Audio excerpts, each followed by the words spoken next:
There's a little bit of stuff.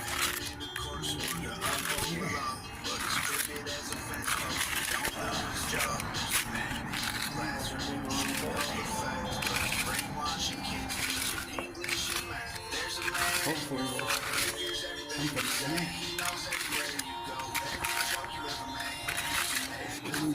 Probably at least 6 inches thick, so it should be quite a bit in here.